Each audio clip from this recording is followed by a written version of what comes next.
రేపే మొదటి ఆషాఢ శనివారము. ఎంతో శక్తివంతమైనటువంటి రోజు. మనకు ఆషాఢ మాసం మొదలయ్యాక ఈ శనివారం అనేది మనకు మొదటి శనివారం అనమాట. కాబట్టి ఈ రోజున మీరు వేప చెట్టు మొదట్లో ఇది ఒక్కటి గనక పడేసినట్లయితే క్షణాల్లోనే మీకున్నటువంటి కష్టాలు, కన్నీళ్ళు, ఆర్థిక సమస్యలు, అప్పుల బాధలు అన్ని రకాల సమస్యలన్నీ కూడా తుడిచిపెట్టుకుపోతాయి. ఎందుకంటే శనివారం అంటే ఆ కలియుగ దైవమైనటువంటి వెంకటేశ్వర స్వామికి ఎంతో ప్రీతికరమైనటువంటి రోజు. ఆ స్వామి వారికి అంకితం చేయబడినటువంటి రోజు. అందులో ఇది మొదటి ఆషాఢ శనివారం కాబట్టి, ఈ మొదటి ఆషాఢ శనివారానికి అతీంద్రియ శక్తులనేవి చాలా ఎక్కువగా ఉంటాయి. అలాగే వెంకటేశ్వర స్వామితో పాటుగా ఆ శని భగవానుడికి కూడా ఈ శనివారం అంటే ఎంతో ప్రీతికరం అనమాట. కాబట్టి ఈ రోజున మనం చేసేటటువంటి పూజలు కానివ్వండి, పరిహారాలు కానివ్వండి, ఇలా ఏవైనా సరే మన జాతకంలో ఉన్నటువంటి ఈ శని దోషాలను, మనకున్న అన్ని సమస్యలను కూడా తొలగించటమే కాకుండా మనకి ధనం చేతికి అందేలాగా చేస్తుంది. మనం జీవితంలో ఎప్పుడూ కూడా ఊహించనంత ధనాన్ని, అదృష్టాన్ని, ఐశ్వర్యాన్ని, ఆనందాన్ని, ఆరోగ్యాన్ని చూసి సంతోషపడతాము. ఎందుకంటే వేప చెట్టు అంటే సాక్షాత్తు దేవతా వృక్షము. వేప చెట్టుని మనం చూసినట్లయితే చిన్నప్పటి నుంచి కూడా మనకి అమ్మమ్మల ఇళ్ళల్లో, నాయనమ్మల ఇళ్ళల్లో, ముఖ్యంగా పల్లెటూరుల్లో కూడా ఈరోజు కూడా వేప చెట్లు అనేవి ఉంటాయి. ఇంటింటికి కూడా ఒక్కొక్క వేప చెట్టు అనేది మనకు వెనకటి రోజుల్లో ఉండేది. వేప చెట్టు గాలిని పీల్చుకున్నా కూడా మనకున్నటువంటి అనారోగ్య సమస్యలు, అలాగే ఈ జాతక దోషాలన్నీ కూడా తొలగిపోతాయి. వేప చెట్టును తాకిన మనకున్నటువంటి కర్మల నుంచి విముక్తి అనేది దొరుకుతుందనమాట. వేప చెట్టు ఉన్నటువంటి ఇల్లు, ఆ వాతావరణము అన్నీ కూడా ఎంతో ప్రశాంతంగా, ఎంతో చల్లదనంతో ఉంటాయన్నమాట. అంటే మనకున్నటువంటి ఫ్యాన్లు కానీ, ఏసీలు కానీ, కూలర్లు కానీ ఇలాంటివి ఏవి కూడా వేప గాలితో సరిసమానం కాదు. ఇలా ఆరోగ్యపరంగా, మనకు పరిహారాల పరంగా ఈ వేప చెట్టుకు ఉన్నటువంటి శక్తి అంత గొప్పది. కాబట్టి ఇంత శక్తివంతమైనటువంటి ఈ వేప చెట్టు దగ్గర మనకు కలియుగ దైవమైనటువంటి వెంకటేశ్వర స్వామికి ఇష్టమైనటువంటి ఈ శనివారం రోజున మనం ఇవి పడేయటం వలన ఏంటంటే మనకున్నటువంటి శని దోషాలను అన్నింటినీ కూడా వదిలేసినట్లే, మనకున్న జాతక దోషాలను, కర్మలను వదిలేసినట్లే. గ్రహాలు అన్నీ కూడా మనకు అనుకూలంగా మారి మనకు విపరీతంగా కలిసి వస్తుందన్నమాట. కాబట్టి చక్కగా ప్రతి ఒక్కరూ కూడా, అంటే ఆడవాళ్ళైనా, మగవాళ్ళైనా, ఎవ్వరైనా సరే ఈ పరిహారం అనేది మీరు రేపు ఈ ఆషాఢ శనివారం రోజున చేసుకోవచ్చు. అయితే ఈ పరిహారం అనేది మీరు సాయంత్రం 4 గంటల సమయం దగ్గర నుంచి మీరు 7-8 గంటల లోపు వరకు చేసుకుంటే మీకు ఇంకా మంచి రిజల్ట్ అనేది వచ్చిద్ది. చీకటి పడ్డాక కొంచెం చేసుకుంటే మనకు రిజల్ట్ అనేది అధికంగా ఉంటుంది. లేదు మాకు కుదరదు అని అనుకున్న వాళ్ళు మీరు ఈరోజు మొత్తంలో మీకు ఎప్పుడైనా మంచిదేనమాట. కానీ మిట్ట మధ్యాహ్నం మాత్రం చేయకూడదు. చేస్తే ఉదయం 11 లోపు లేదా సాయంత్రము 4 గంటల దగ్గర నుంచి 8 గంటల లోపు వరకు ఈ పరిహారం చేస్తే మంచి రిజల్ట్ అనేది ఉంటుంది. మనకు ఉద్యోగ సమస్యల్లో ఎంతో ఒత్తిడి, లేచిన దగ్గర నుంచి కూడా మనిషి జీవితం అంతా కూడా స్ట్రెస్తో, ఒత్తిడితో, టెన్షన్తోనే ఉంటుంది. ఏ ఒక్క క్షణమైనా సరే మనం ప్రశాంతంగా ఉంటున్నామా ఆలోచించండి. కుటుంబంతో సరదాగా గడపటానికి టైం ఉండదు. సంతోషంగా ప్రశాంతంగా ఉండటానికి టైం ఉండదు. ఎప్పుడు గతం గురించి, భవిష్యత్తు గురించి ఆలోచిస్తూ ప్రస్తుతాన్ని నరకం చేసుకొని ఎన్నో అనారోగ్య సమస్యలతో పాటుగా ఇంట్లో కూడా గొడవలు అన్నమాట. భార్యాభర్తల మధ్య ఎప్పుడు గొడవలు జరగటం, ఇల్లు నరకంగా మారిపోవటము, ఇలాంటివన్నీ ఉంటున్నాయి. అవన్నీ కూడా తొలగిపోయి భార్యాభర్తల మధ్య ప్రేమానురాగాలు, మనశ్శాంతి, మంచి ఆరోగ్యాన్ని మనకి ఈ పరిహారం అనేది ఇస్తుందన్నమాట. ఇంకా చాలామందికి కూడా ఏదైనా వ్యాపారాల్లో పెట్టుబడులు పెడితే ఆ పెట్టుబడులకు ₹1 లాభం రాకపోగా నష్టాలు అనేవి వస్తూ ఉంటాయి అన్నమాట. అప్పుడు చాలా దెబ్బతింటారు దెబ్బతింటారు, బలహీనపడతారు. వీటన్నింటికి కారణం ఏంటంటే మన మీద ఉన్నటువంటి నరదిష్టి. నరుల దిష్టికి నల్లరాళ్ళే పగిలిపోతాయి. మనమెంతండి ఒక్కసారి ఆలోచించండి. కొంతమంది జనాల యొక్క చెడు చూపులు, చెడు కన్ను, చెడు దృష్టి మనకు అంటే మన వాళ్ళే అని చెప్పేసి మనం అనుకుంటా ఉంటాము. కానీ వాళ్ళు మాత్రం మనల్ని శత్రువుల్లాగా, పరాయి వాళ్ళలాగా మాత్రమే చూస్తా ఉంటారు. తింటున్నామో తింటల్లేదో, ఉంటన్నయ్యో ఉంటల్లేదో మన బాధలు మనం పడుతూ ఉంటుంటే జనాల కళ్ళకేంటంటే బ్రహ్మాండంగా కనిపించి కళ్ళల్లో నిప్పులు పోసుకుంటూ ఉంటారు. ఆ ఏడుపులనేవి ఒకటి కాకపోతే ఒకటి తగిలి వాళ్ళకి సంతోషం మిగిలేలాగా మనకి కూడా సమస్యలు అలాగే వస్తూ ఉంటాయన్నమాట. కానీ రేపు చేసే పరిహారానికి ఇదంతా తీసేసుకోవచ్చు. మీరేం చేస్తారంటే రేపు శనివారం రోజున సూర్యోదయానికి ముందుగానే నిద్ర అనేది లేచి గుమ్మానికి బయట శుభ్రంగా నీటితో కడిగి బియ్యపిండితో ముగ్గులు అనేవి వేసుకొని చక్కగా పసుపు కుంకుమలు చల్లుకొని వాకిలిని కలకలలాడుతూ ఉండేలాగా చేసుకోవాలన్నమాట.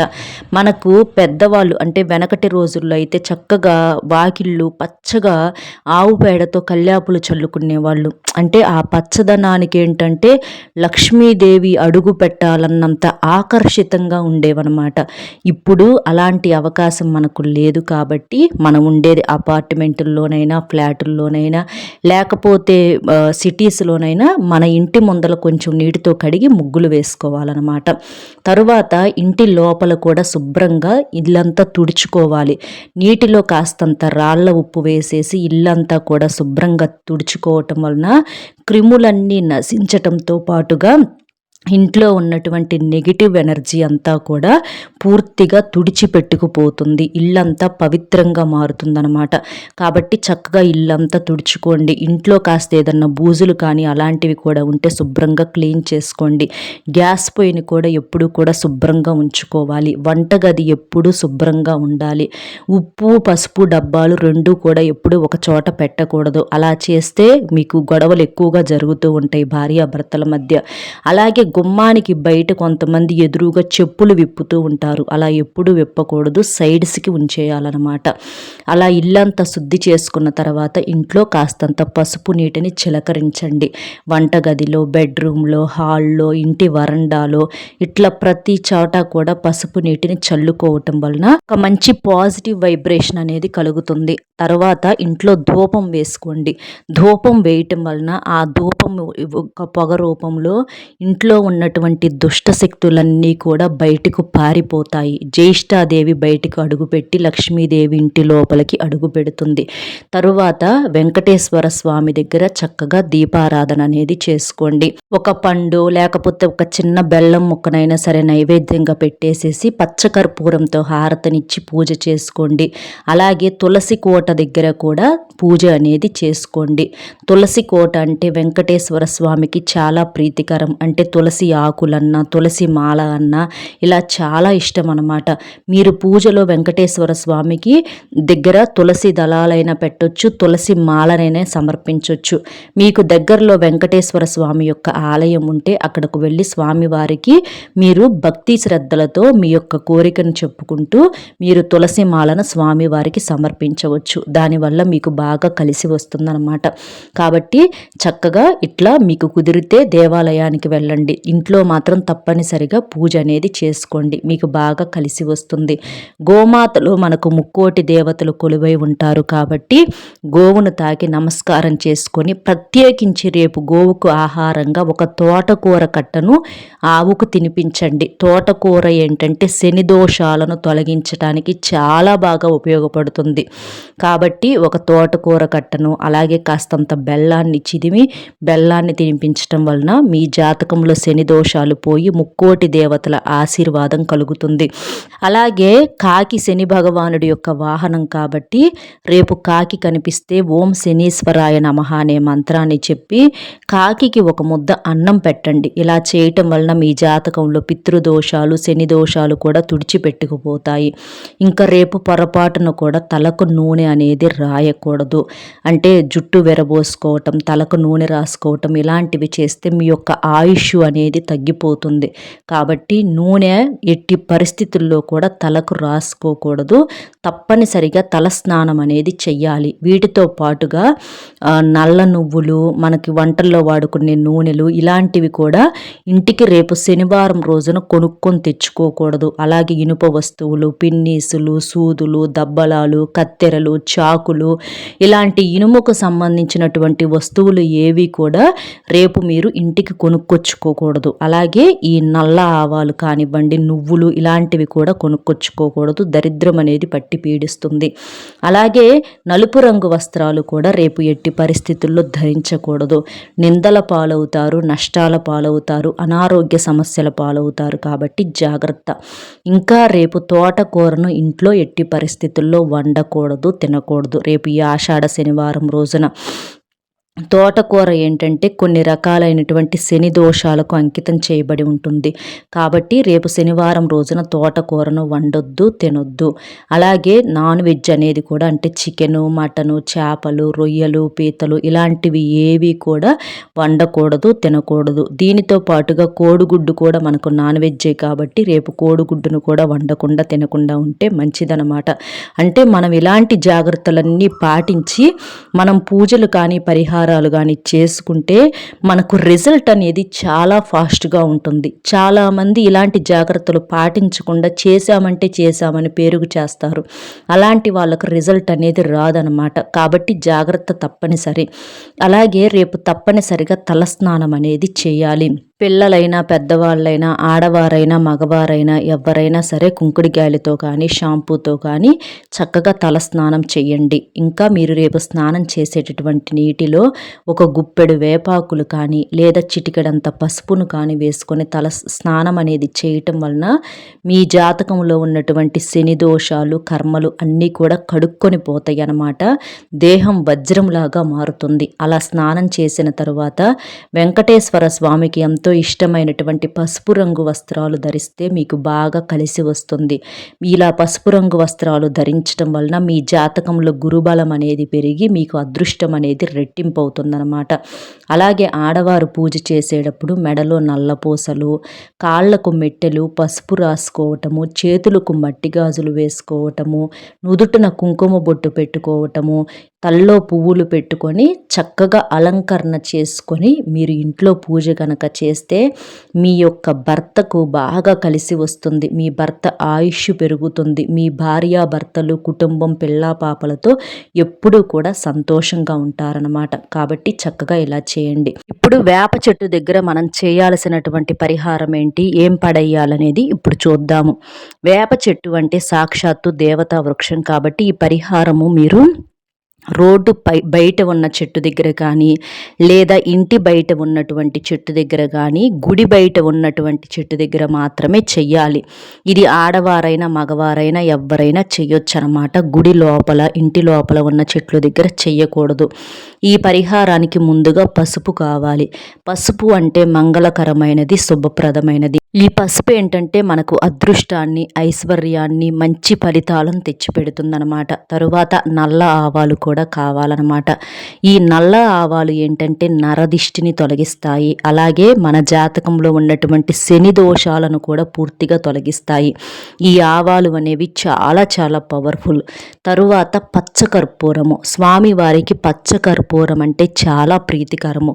మన ఇంట్లో ముద్ద కర్పూరం ఉంటుంది కదా, అది కాకుండా ఈ పచ్చకర్పూరం అనేది ఈ పరిహారానికి ఉపయోగిస్తే మీకు రిజల్ట్ అనేది ఇంకా ఫాస్ట్గా ఉంటుంది. లేదు మాకు పచ్చకర్పూరం లేదక్క అనుకుంటే మీరు ఇంట్లో ఉన్నటువంటి మామూలు తెల్ల కర్పూరంతోనైనా ఈ పరిహారం అనేది చేసుకోవచ్చు అనమాట.